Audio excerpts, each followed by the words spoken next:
In the midst of starting the winter turn, before I pulled a number of the counters off. The free fire and captured capitals I pull off as I resolve them in the population control. Now, so you'll see some of them are still there, some of them haven't been removed yet. I've had some really bad luck. Fourth quarter is where I've been concentrating, and it's not moving in my direction. I don't know what the total numbers are, but the die rolls, even in areas, I don't know, even in places where I had advantages, I keep getting surprised. On the other hand, I got positive surprises in places like Ken Fong, where, I had a -2 to the situation, to the die roll, where I got a good roll, So there's no way you can guarantee how the population is going to distribute and how it's going to fall in your favor. The dice are going to add a large variable facet to that. And as I look for words, I try not to say them before unlike some people. But anyway, there aren't a lot of VC left down here. Yes, I dropped a couple of free fires. That hurts. But there really is not much there. I've done a pretty good job of clearing them out. And the numbers are still, I think, trending against me. Let me just see. I lost one there. In terms of total population, even, up one, even, up one, even, down one, down two, down one. Yeah, so I netted down one, but when you start counting in the little negatives and stuff, like the third of a points and whatever, I feel like overall I went down. So that's not going well for me. Maybe we'll get luckier in some of the other areas, but I was really kind of concentrating on, hey, let's make sure the coastal areas down here aren't going to be spawning more VC. Let's get that under control and then work from there. Still haven't figured out what I'm doing about the Koreans either. And the net population, I can show you this chart. It doesn't tell you much. The big thing, we went down and net up one, which isn't terrible, but it also isn't very good. This is the time period where I feel like the U.S. should be stomping the VC pretty easily. There aren't a whole lot of VC on the board. They're all small units. I'm not getting the big units built yet, etc. Therefore, I don't feel good about the fact that population is declining. And that's just going to be a problem I got to face. It's declining slowly, but it's still declining. And in a lot of places where I expected to be getting the increases, especially in fourth quarter, but elsewhere too. The dice just go in the opposite direction from what you expect. And it's just weird that way. I did not break my 30, so I'm not getting any U.S. morale off that, so I can dump those guys into the cup. Okay, so here we're starting, I guess, the winter economics today.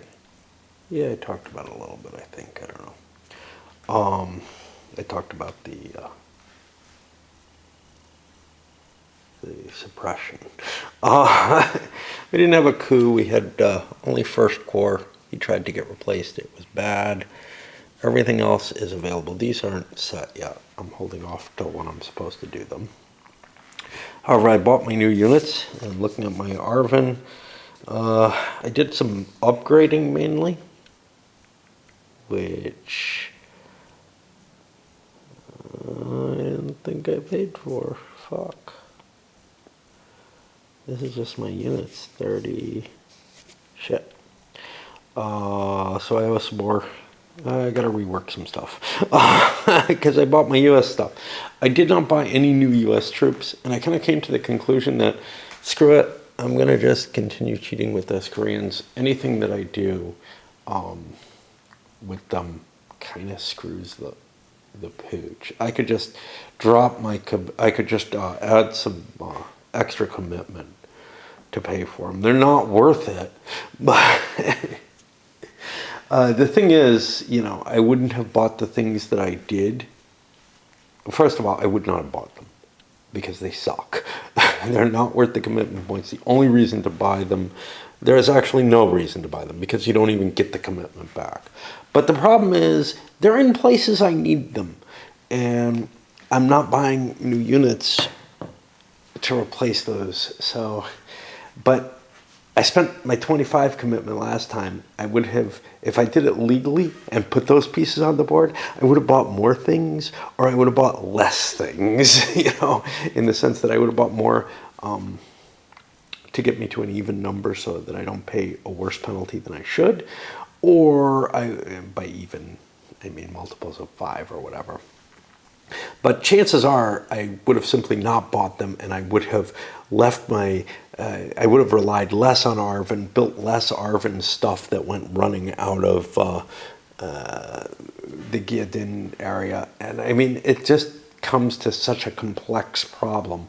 I think that the only reasonable thing I can do is charge myself some commitment for them without additional penalties. And I don't know, which feels okay.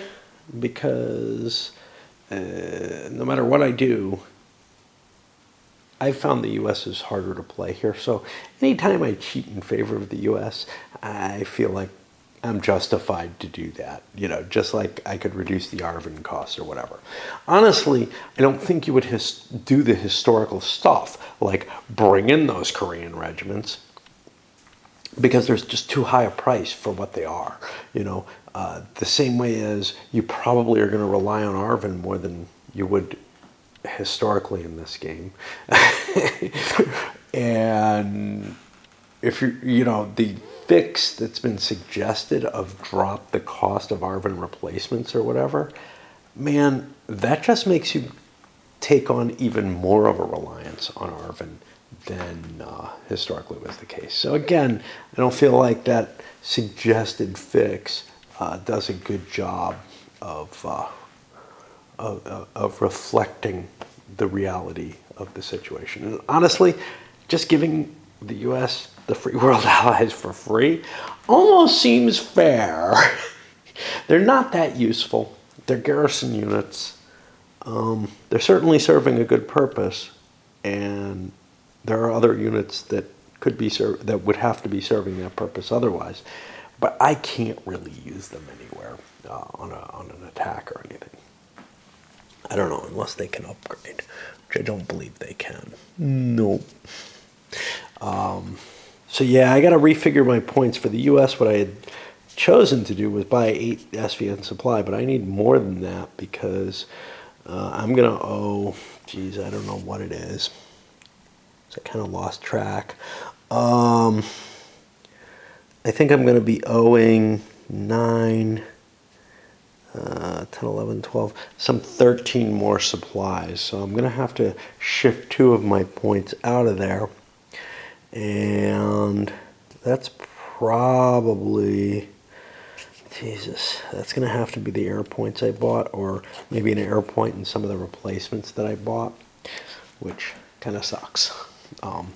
But yeah, I upped my air points because I want the ability to be able to strike in other places. I also bought air mobile points, which are really, really valuable.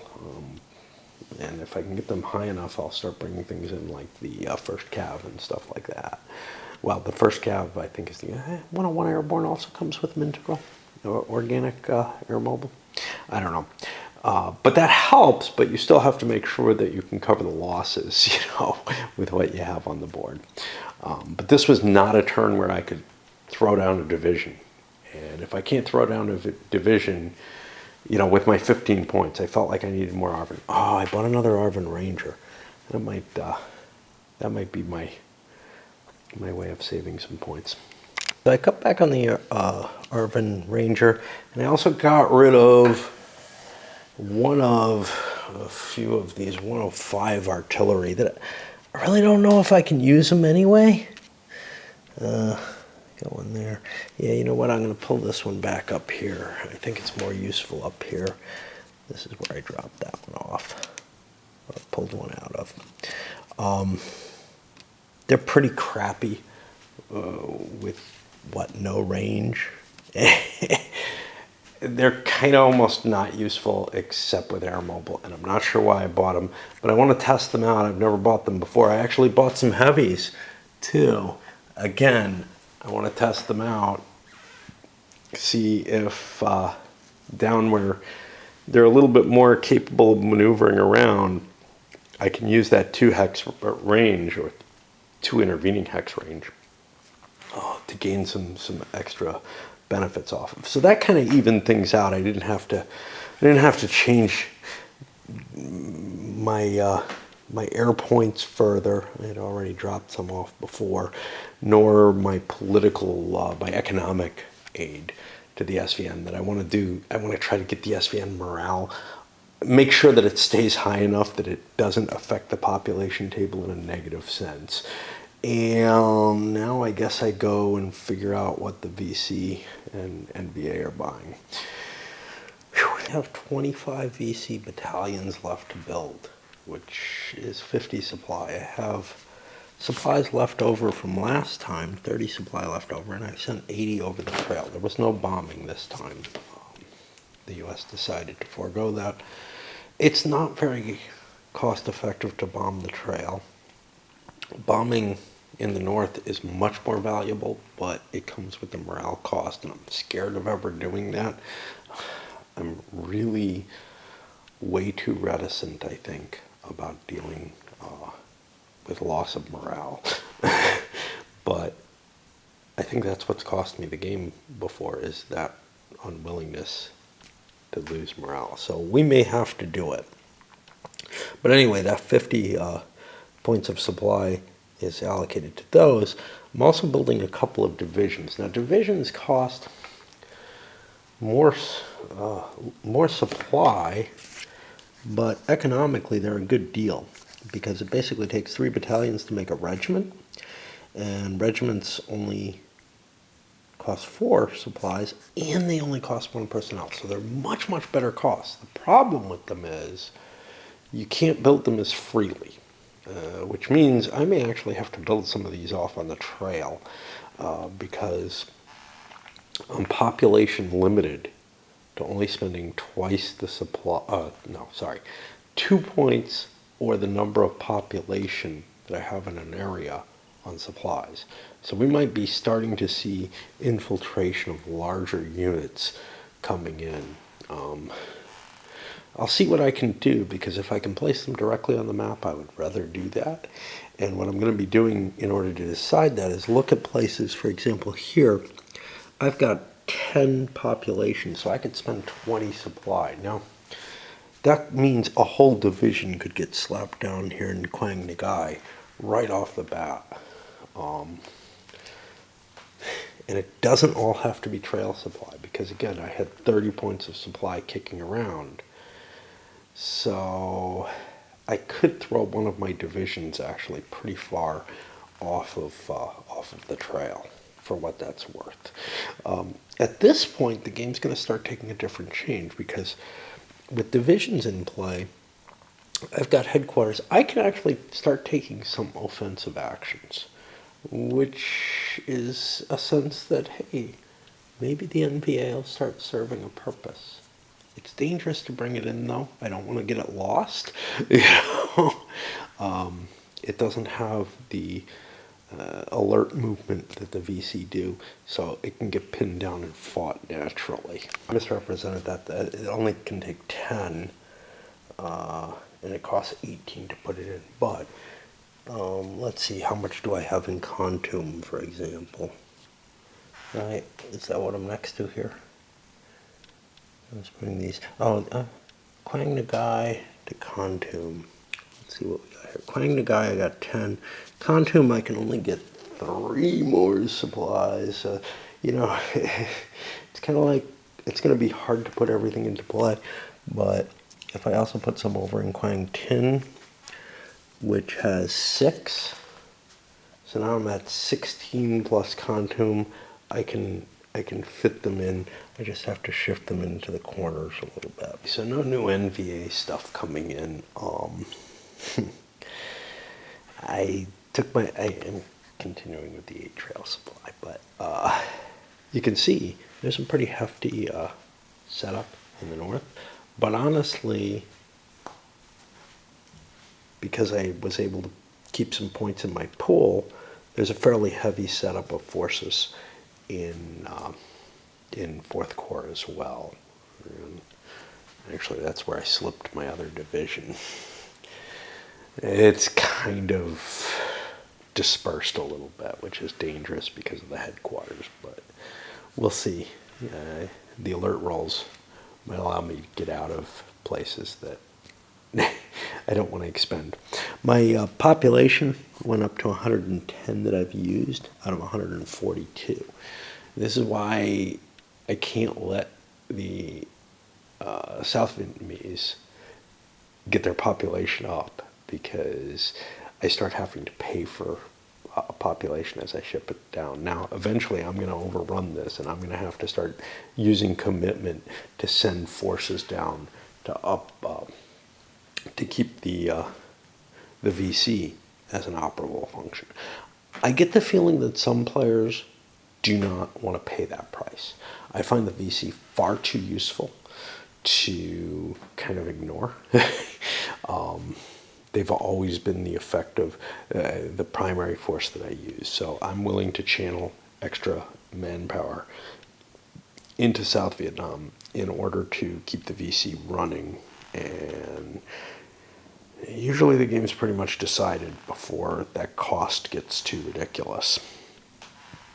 On the other hand, I usually do send some NVA units in eventually, but the problem with the NVA units is you really do, and this is why I think the reason I think that people play that way sometimes is someone said something about the game basically turns into a conventional war eventually, and you stop worrying about your free fire zones and stuff like that. Well, the only reason that those things would be true is if the VC are no longer really on the board, or very few of them are.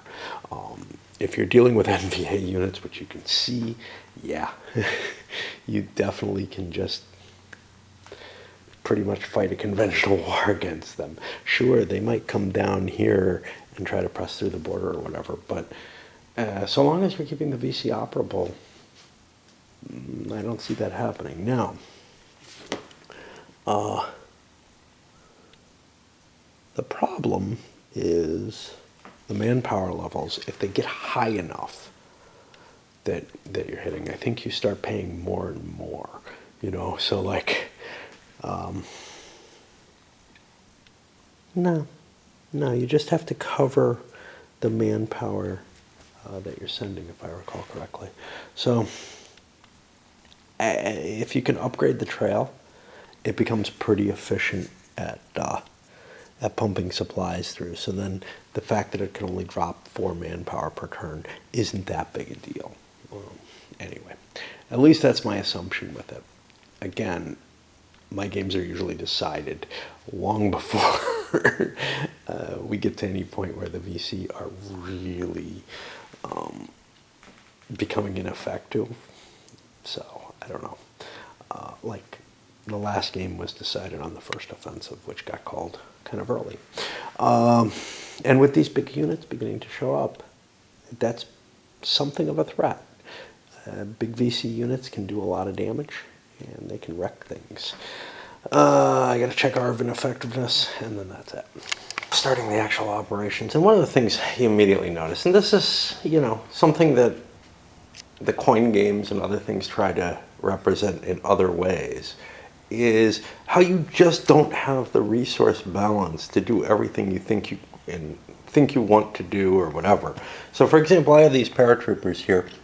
They could slide over and fight these VC, but I'm too far away. 3, 4, 5, 6, 7, 8 movement points, one for the zone of control. They only have 7. I could give them riverines, but it costs 3, and that's all I have for the entire 4th Corps right now. So immediately I start to realize, well, if I want to contest 4th Corps effectively, I'm going to need to get myself more riverine capability, quite a bit more.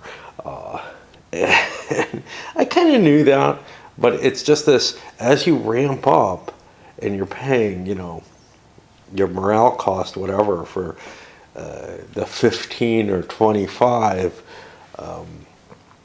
new commitment that you're putting in each turn, you're really having a tough time figuring out which things you want to buy. And to some extent, I think maybe the artillery I bought for the Arvin was not a good buy, because I don't know exactly how I'm going to use that.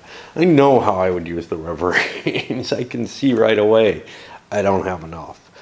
Second operation of the turn, right? Yeah, the first one was down here and it was a complete failure. The VC slipped away from the patrolling unit and the gunboat that went after it, the cruiser actually. But here I sent some Arvin in to attack, got a bunch of Rangers, and I ran into a regiment. Now, it's kind of interesting when you run into a regiment, because it could be a surprise and it could be a bad fight to begin with. And that's why you need replacement points in this game. The Arvin got kind of lucky on it. They didn't get any pursuit bonus, but they ended up getting no hits on them. And the VC unit wasn't able to get far enough away that the operation ends. So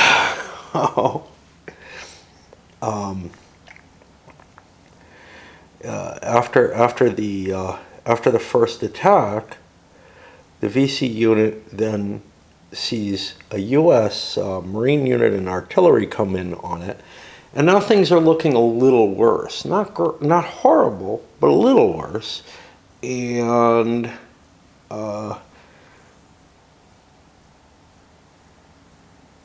basically, I got a result that starts to accrue a pursuit bonus. It was pretty obvious that the VC unit was not going to be able to survive, so I cashed it in to expend the points. But now this is 3 units that have been destroyed in one operation, and that's kind of the problem. Once you start getting those big VC units in play, it actually becomes easier for the US to get the body bag up. If you hit one of those and you have resources in the area at all, you can probably destroy it. And the initial cost, well, then you follow that up if you can keep contact. And that's exactly what happened here. And not a good result for the VC, because now their division is down 1 regiment. VC are being slippery as hell right now. I don't know what's going on. I don't know how last turn I got so many casualties in the body bag, and this turn they're just getting away everywhere. I don't think I'm doing anything terribly different. You know, I'm trying to bring in a 1-point artillery interdiction in hexes where I can get that. This is mainly happening in cultivated terrain. Some of the places you can see I'm in the swamps, and there I can understand why I might be having trouble, but I'm basically just not catching things. So this is like part of the division that managed to run away from these guys. I'll try to remember that they're fucking there. The biggest problem, I've had some people mention, and this actually is a big deal because it does impact the balance in the direction that I would think I've got a problem. So the hidden units and hidden commitment and everything, all of that theoretically favors the VC. I'm sorry, yeah. So if I remember things better than I would in a real game, like in a face-to-face opposed game, and I don't really consider this a real game if you're playing it solo because of the hidden information. But if I was playing it in that sense, you would think that the VC would have an easier time. But no, the problem is entirely that I can't get the US to operate correctly. You know? And this is where things are kind of interesting because, and it applies in opposed play for me as well, but I will not remember that these units are ones that I have to cope with. And, you know, I can't put like a little marker on the board to remind me of that or something like that. That's kind of cheating. This is a game that you're not going to be able to play more than a turn or two in any given sitting. So you're probably not going to remember where shit is between plays. You're going to be very, very confused all the time. If you're me, at least.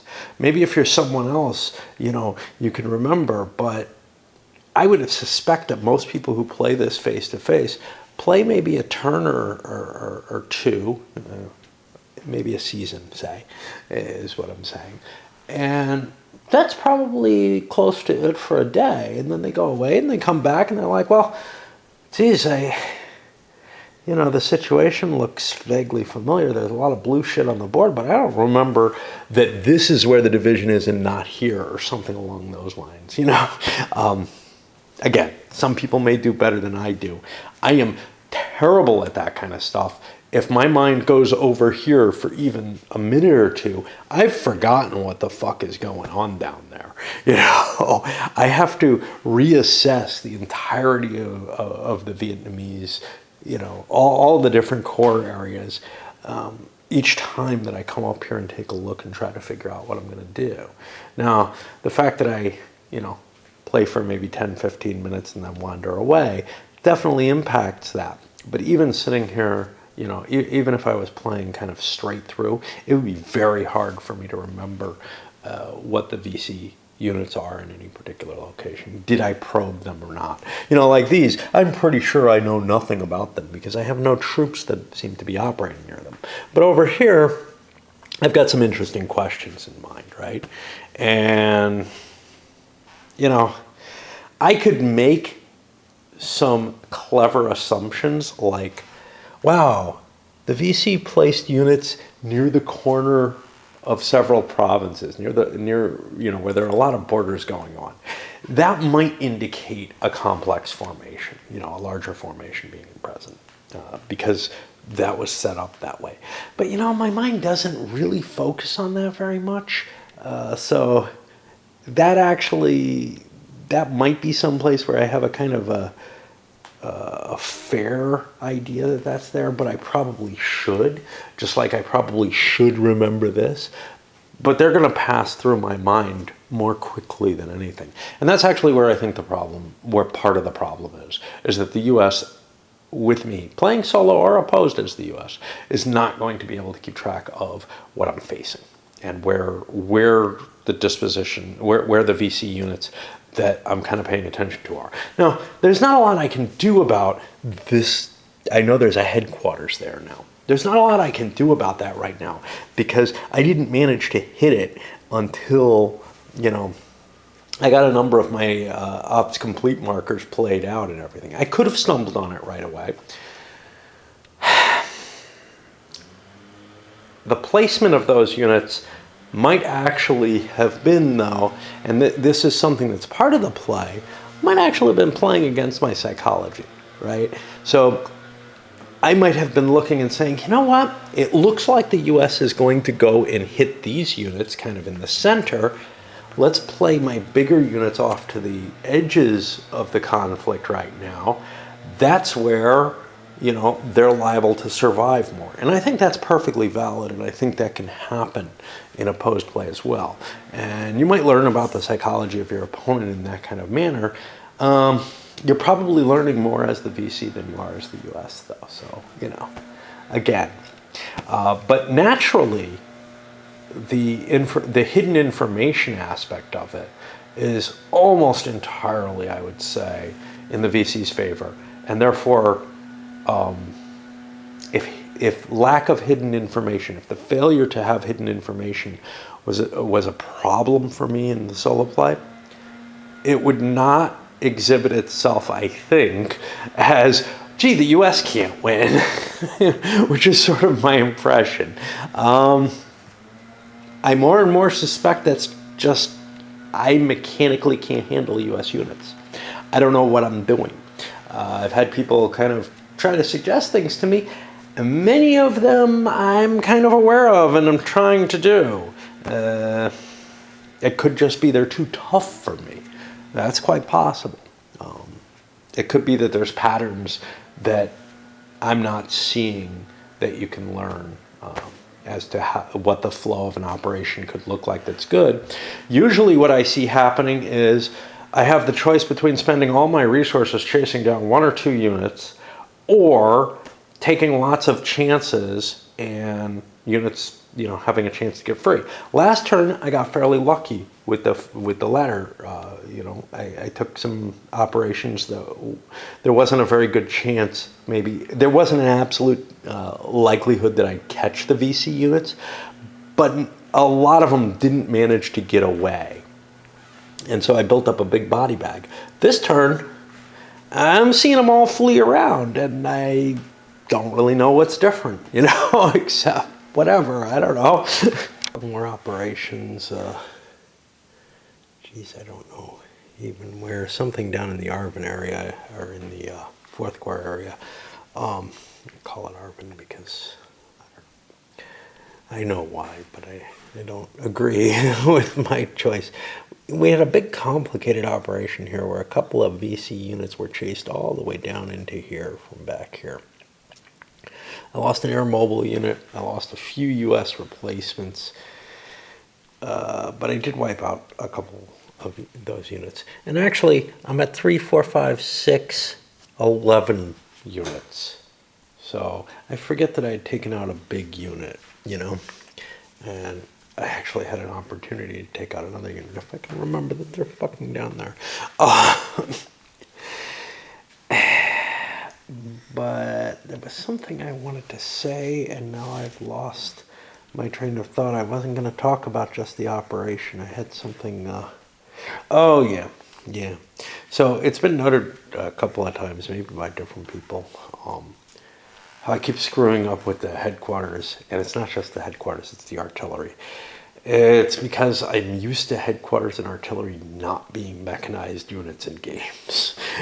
I'm not used to them having the same movement as armored units and armored cav and the like. And that's really what's causing that dissonance for me, is it just keeps slipping my mind. So it's kind of played too many other games, and it just comes natural to me to think about them as, well, they don't look mechanized. If it was a mechanized headquarters, it would have a mech on it, or maybe it would have that little white thing that indicates mechanized.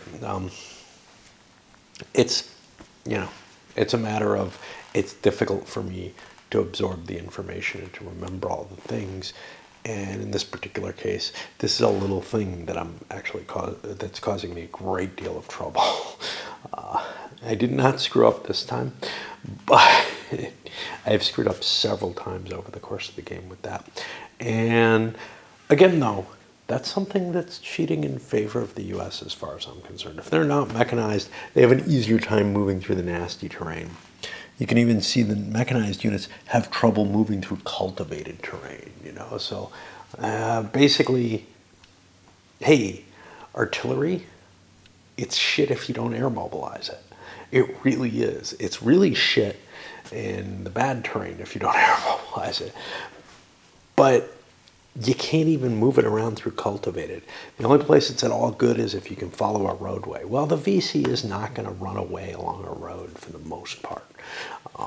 Now and then it might happen. It did here for a little bit, but there was nothing chasing them that was mechanized. So the artillery unit, didn't have a pursuit, right? And that's the whole thing. It's really much more one shot than the air units are. However, and I had somebody suggesting the artillery is a better deal, and it may be in general, but if we take a look at the prices, right? For 3 points, so for 3 air points, or you get 3 air points for what, one resource. One resource in artillery, I'll get you a 155, which isn't, that's kind of the stuff that I've been using for the most part. That has 7-point shot with some range. But without air mobilizing it, you're going to get that 7-point shot once, which means, yes, you get more firepower than the air power it brings in, and it can be useful in like interdicting the first hex and getting an operation going and everything. But you need the air power too. I'm convinced of it, because the air power can be used on round after round of an operation. Of course, it's less flexible in terms of being able to call it in. And you might be able to find other artillery to bring into a battle, but, you know, it's so hard. There's so many things to balance and fiddle around with in your head in this game. I am thinking I'm just about done with the US. I still have some air mobile points left. I bought plenty of them. Didn't end up using them as much as I could have. Maybe I can do something. I got 4. That's enough I can play around with some Arvin. So we may get something new. But I wanted to point out a couple of places I've got units that did hold and secure operations. This was the big one because I'm like, you know, I don't really want the VC slipping through here very easily. That's kind of expensive. Those zones of control are going to be more expensive to move through. And blocking the road, it got my Arvin units closer to the VC. Now they can, if they don't want to stick around there, they can slip around behind into Cambodia or whatever. But they kind of probably want to stay there anyway. I tend to take a very passive view with the VC. But it's sort of the tightening of the net, you know. And here, it was a similar situation where I wanted to move closer to what I wanted to operate against. And by doing so, hey, why not, you know, interdict that road a little bit. But yeah, I'm going to see if I've got something that I want to do down here with some air mobile operations. I've used up most of my other points. I still have some riverines as well. But again, I tend not to allocate them unless I know I'm going to need them. With the air mobile, it's a little different. You can, you know, sometimes you throw in these resources in the midst of a battle. So, but I've used up my air points, which is kind of the big thing. I've also taken more hits on replacements. A little chase down here that didn't get me much. Conglomerated some more VC units. Ooh, I've got this down here too. Geez, I don't know what to do with it. You know, I mean, I've got pieces that aren't strong enough, that don't have anything near them to operate. They're strong enough they could operate. I move them somewhere, and that kind of creates it's time for the VC to run away from that general area, because you don't want to, you know, you don't want to give the US player opportunities to build up body count. And right now it's at about 14, I think, which, you know, means I'm getting close to that. 15 is halfway through. If I manage to wipe out more, and there's still opportunities to wipe out quite a few, I think. Although these clusters are a pain in the butt. They really are, because the VC clump together. They're probably too big to get a big pursuit modifier off of.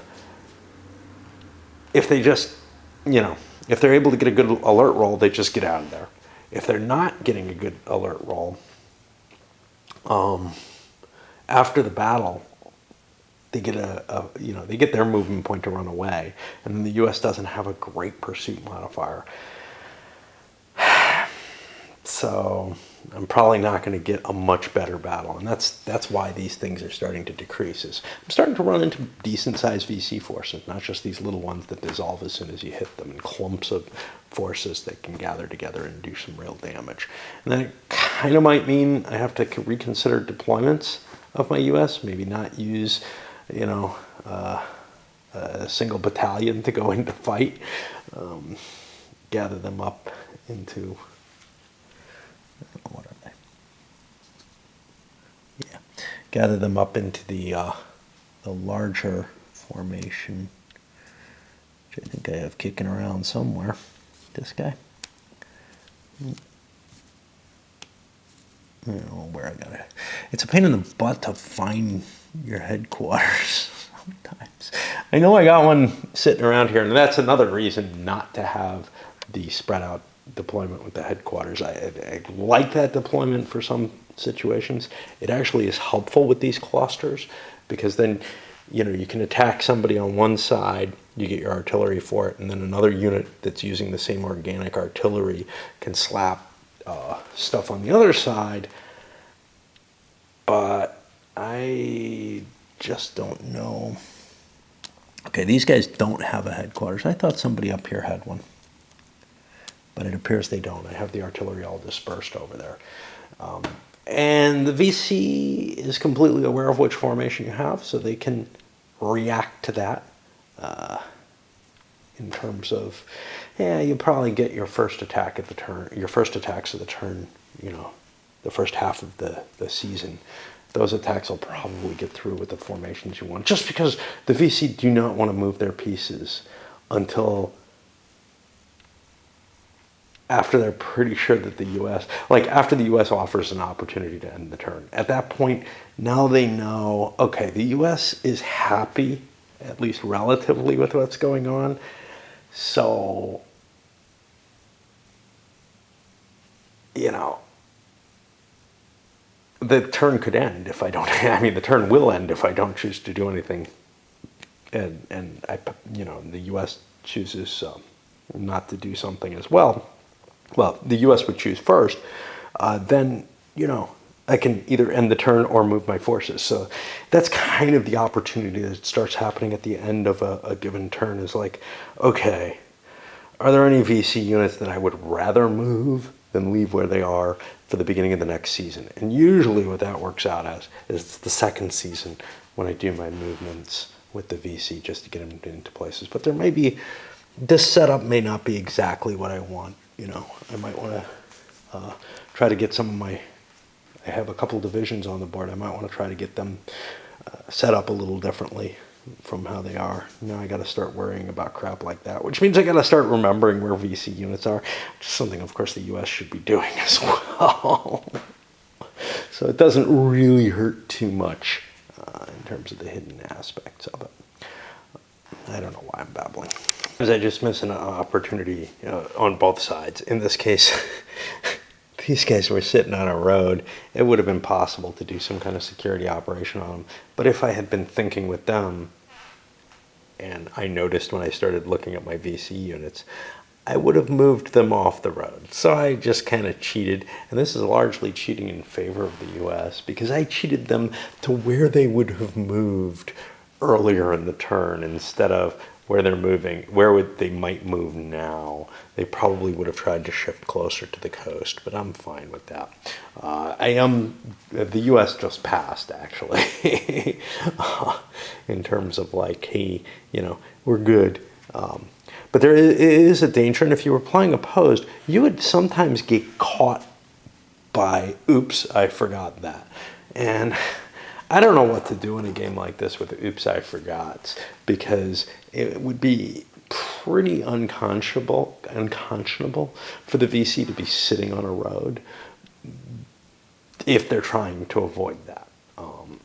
Of course, if they're doing some sort of offensive and plowing into cities and all kind of crap like that, even if it's not a formal offensive, if they're doing something where they're trying to do that kind of stuff, maybe because the U.S. didn't buy a lot of troops to begin with, then, you know, sure. But right now, not so much.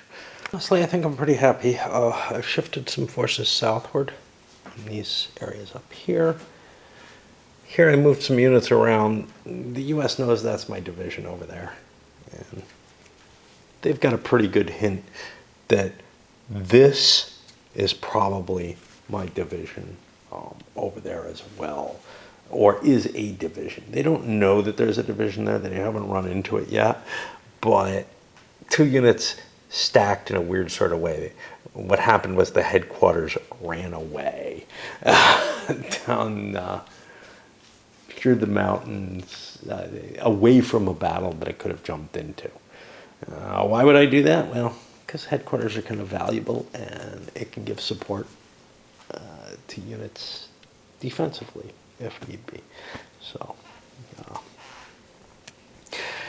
that's that. And I guess the next step is to reset things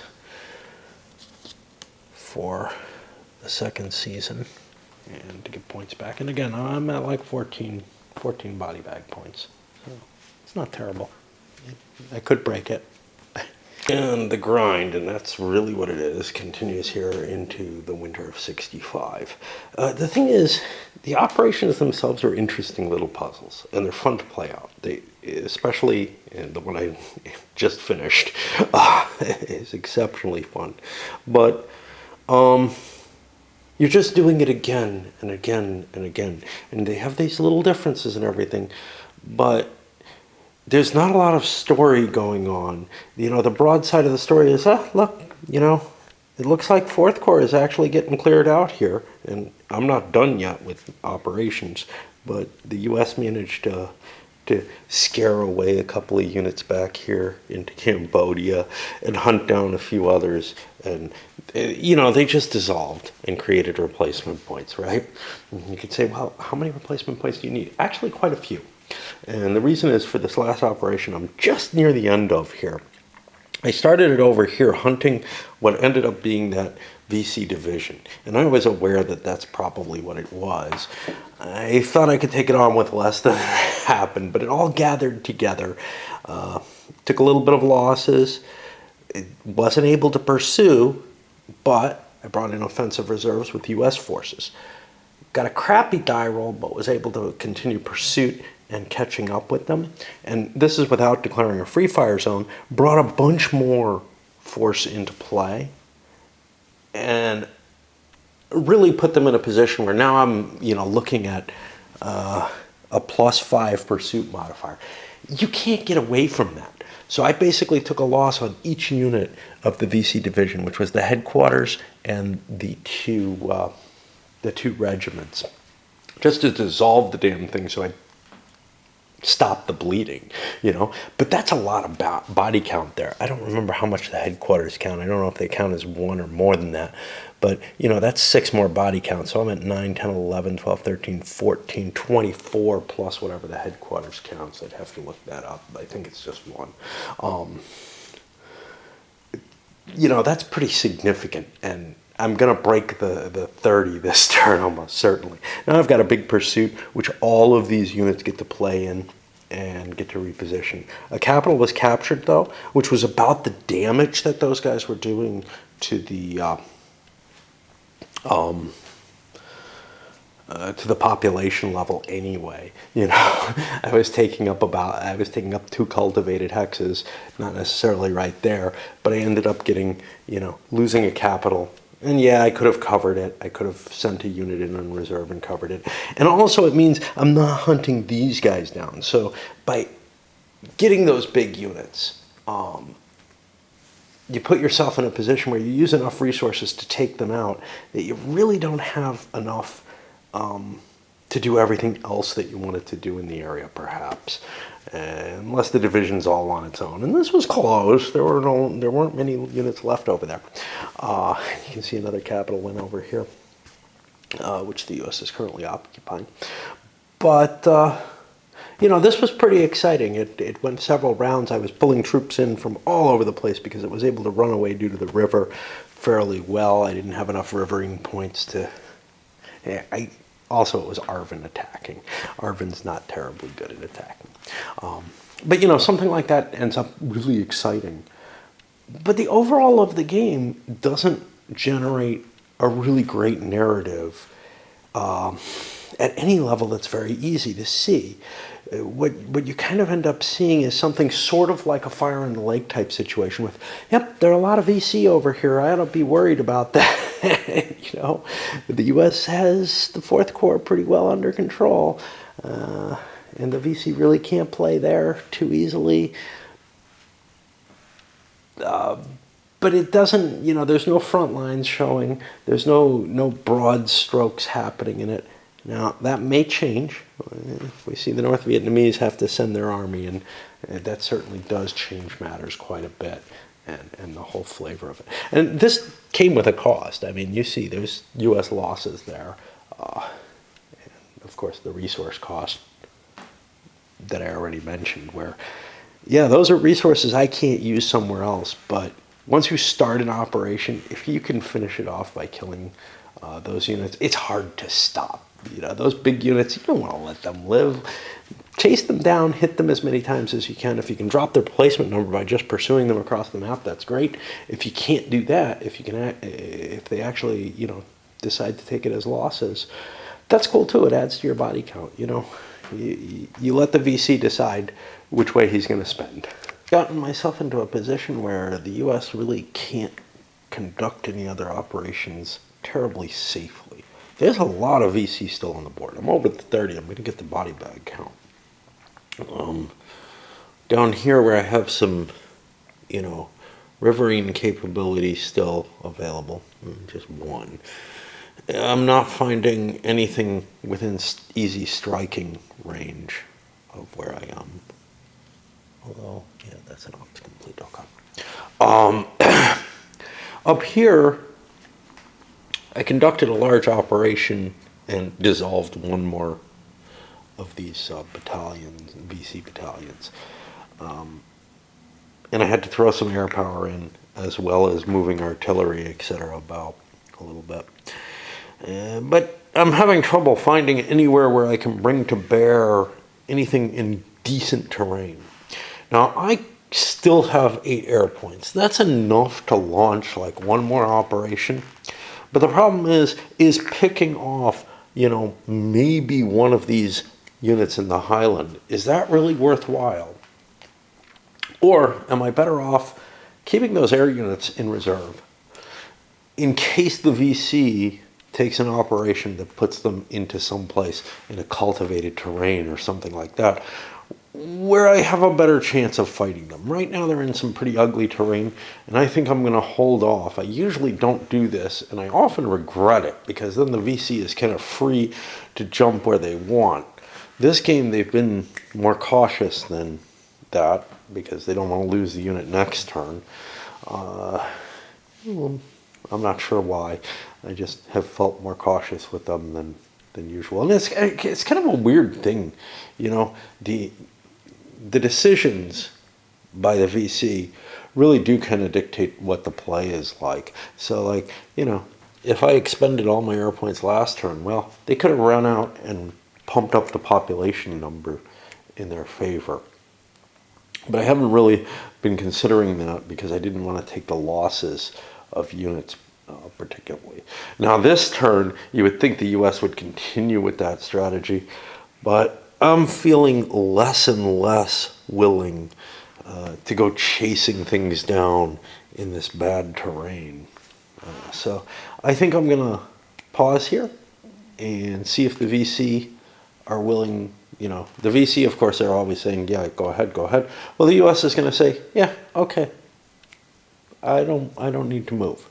And now the VC have to make their decision on balancing their own forces, getting the maximum population impact that they're willing to do for the risk that they're taking. So, in places like this, I've got one guy.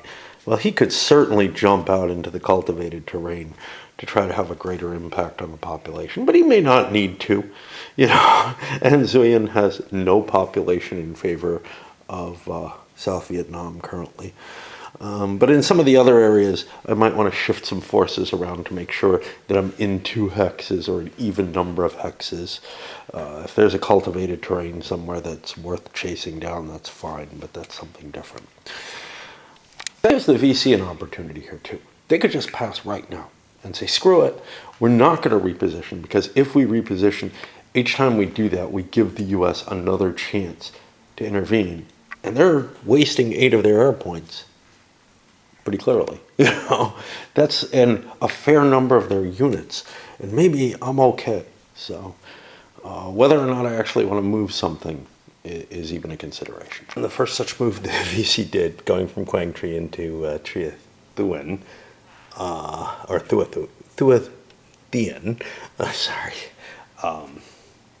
did indeed cause the U.S. to try an operation. It was not a very successful one. It ended up, again, not being able to air mobilize things.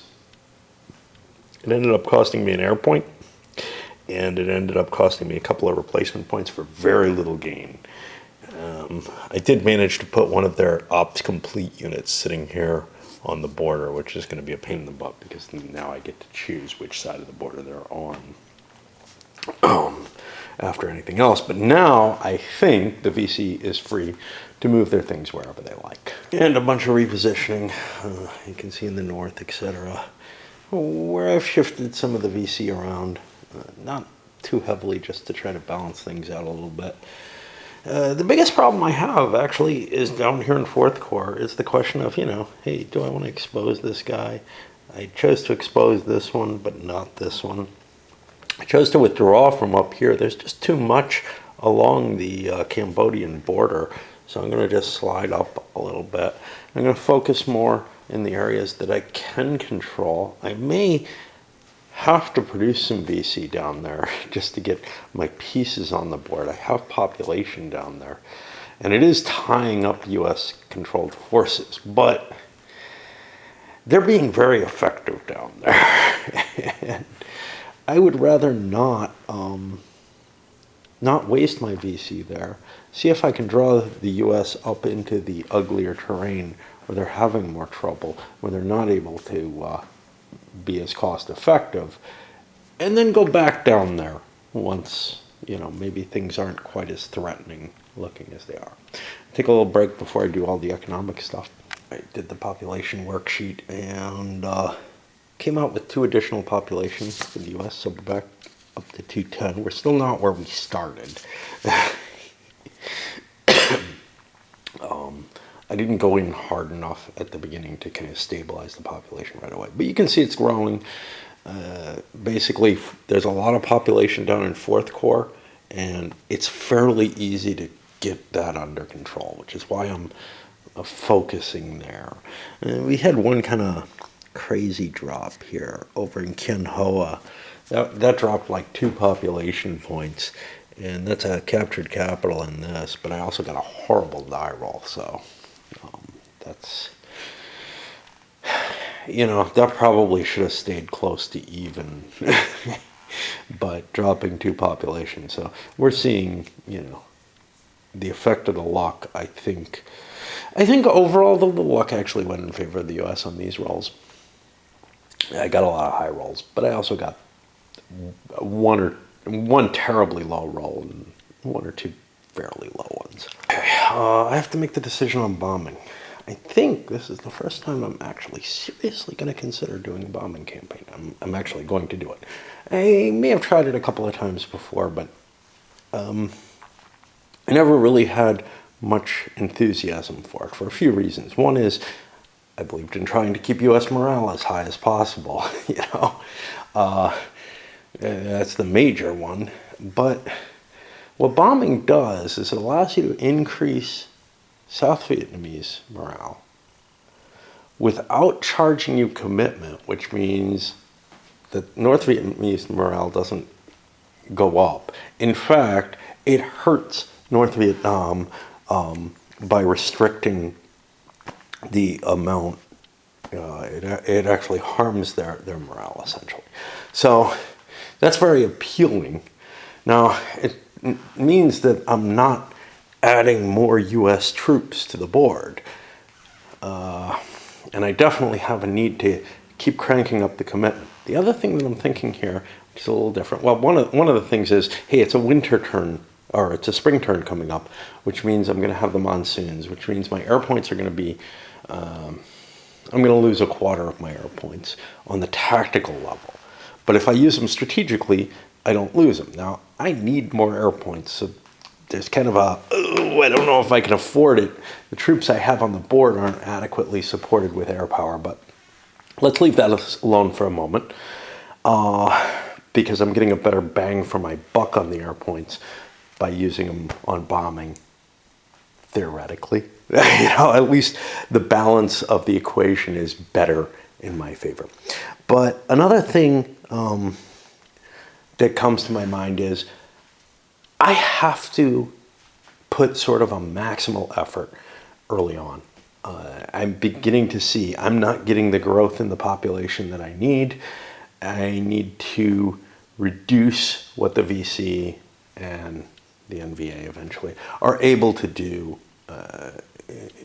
So if the bombing can help me reduce the effect and the impact that the VC have, that's all for the best. Maybe by reducing the number of points available, that means I can hold on to fourth core without the VC being able to play into that. Now, this kind of aligns nicely with what the VC are thinking is, we don't actually want to go down there, but that's besides the point.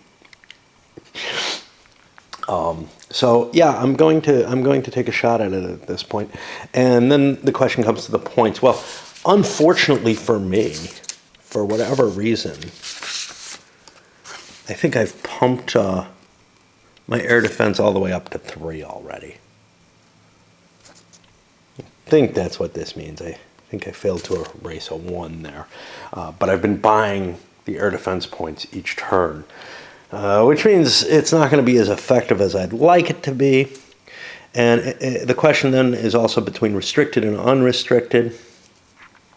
I need to drop at least 12 to get any impact at all. And if I look here, so the trail right now is producing 10 supply per point that's thrown in. If I bomb the trail itself, what we saw was, I might be able to make significant reductions, but I think the actual bombing of the north is more effective. I'm going to go with a restrained, although it reduces, if I want to go cheap, I think restrained is better. I'm almost guaranteed just 1 hit, but if I don't really see.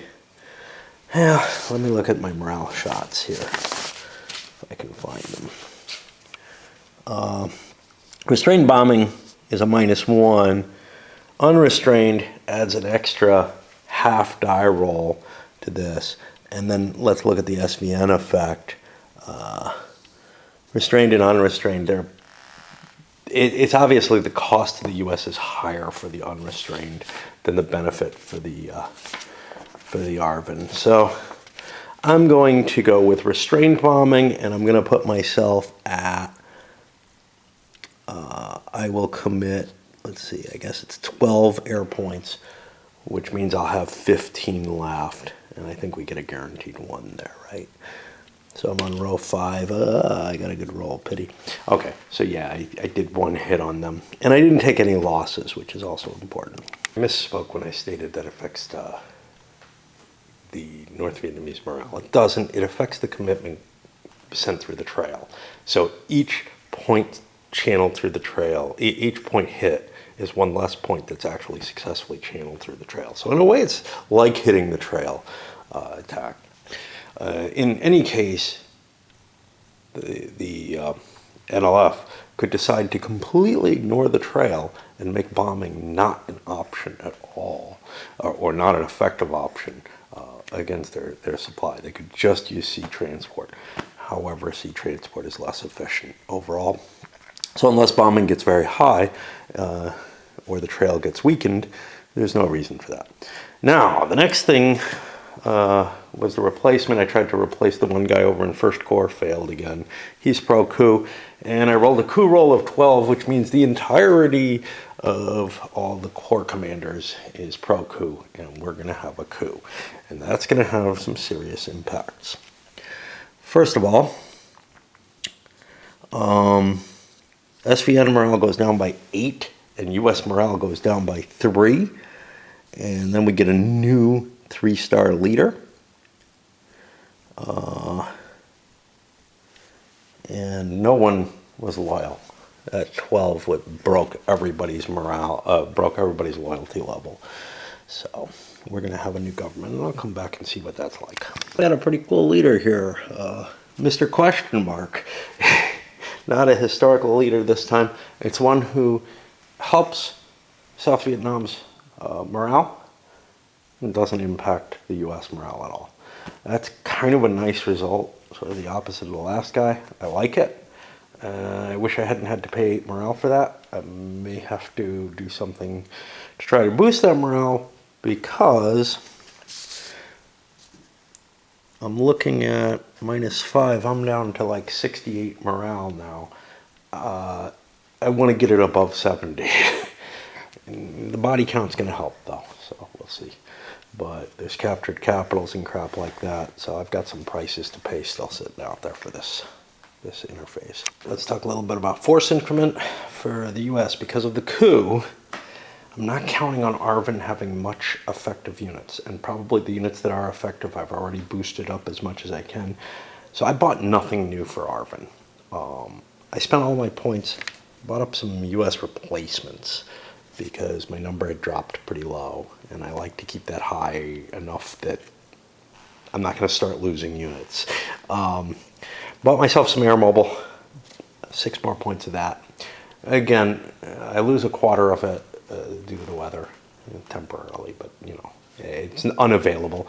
And I bought 24 more air. Air mobile is probably more important in some ways, but I don't want to be overloaded on the air mobile. The air points I know I can use. I can use them on trail bombing or bombing the north, which seems to be more my taste this game for whatever reason. And they're a little bit more flexible in terms of like where I position my power. I found myself having trouble getting my artillery around, even when air mobilized in the rough terrain, because not for any great reason, just because I guess the pursuit modifiers don't end up high enough, whatever. The air can always pursue, so we'll see. You know, you can probably usually get artillery into place. I probably should have gone heavier on the air mobile, but I did my points with what I did. We'll see. For the VC NVA, the NVA improved the Ho Chi Minh Trail a little bit. They paid their intended supply. I'm only getting 70 for that 8 points that I put in because of the bombing of the north. That's going to be 12 commitment. There's not a lot more that I could do, so I'm going to bank the extra couple points that I have. I couldn't keep upgrading the trail. The VC itself, I'm building all the battalions. I'm going to rebuild that division, and that's about it. Again, I have some excess in terms of supplies for the VC. One problem I have for the VC is I'm up to 136 out of 140 population that I control, which means that I'm going to have a tough time. Next turn, I'm going to have to start funneling troops into South Vietnam in addition to supplies if I want to keep the VC going. It feels like they're hitting that wall a little faster than I expected. That may have to do with the US being a little bit more aggressive than I usually am with them. That's a good sign, actually. I wasn't expecting to see that happen I wasn't expecting to hit that wall this early this year. I thought it would happen a little later. Maybe it's a sign that I'm buying more VC units though. You know, I'm buying my force pool completely up, and I'm buying big units. Buying those big units doesn't cost as much in terms of manpower though, so it's not really a bum deal with that. The headquarters are, but the regiments, not so much. We'll see if I can place those divisions in a reasonable fashion. I assume I can. I should still have enough population in places. But remember, I'm trying to stay away from 4th Corps down there. So you may see stuff show up in the trail instead and work its way down, just because the logistics of trying to place a division is kind of painful. And I was able to place everything. You've got a real centerpiece here. This is where the division actually went, but of VC support. So a lot of force came in there. Elsewhere, you can see the north is getting pretty hefty also down here in the center.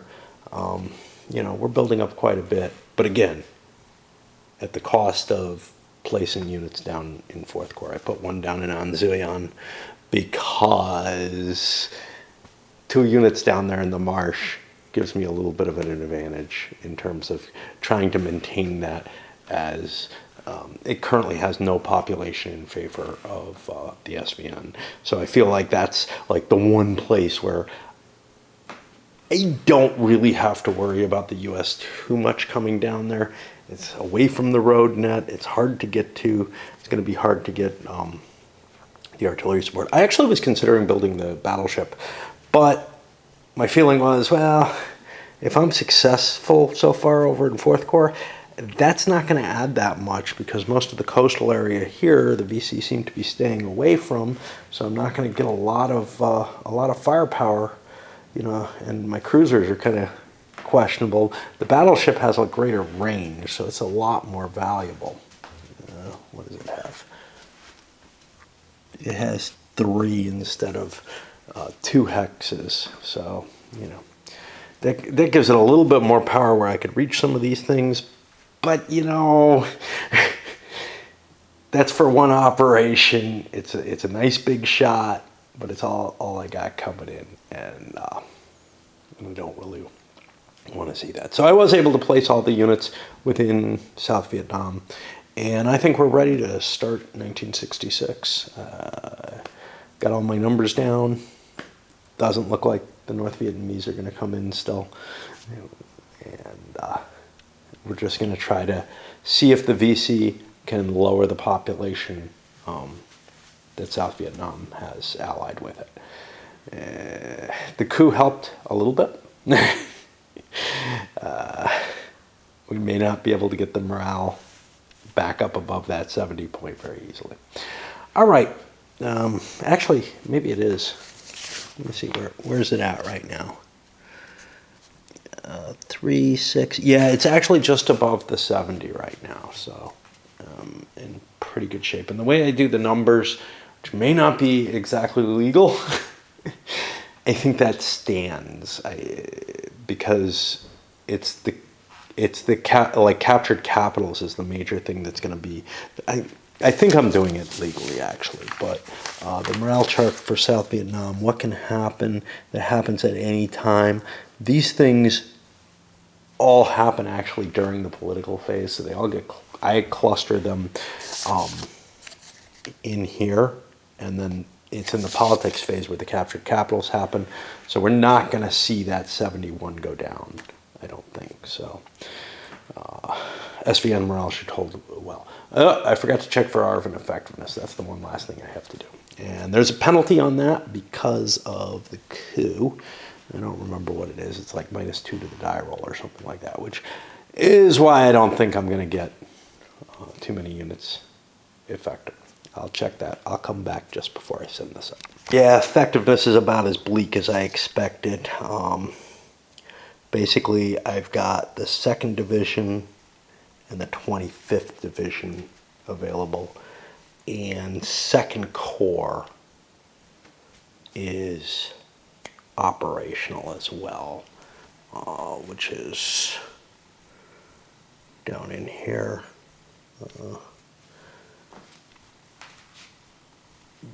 But that's just the loose units there. So that's not terribly helpful.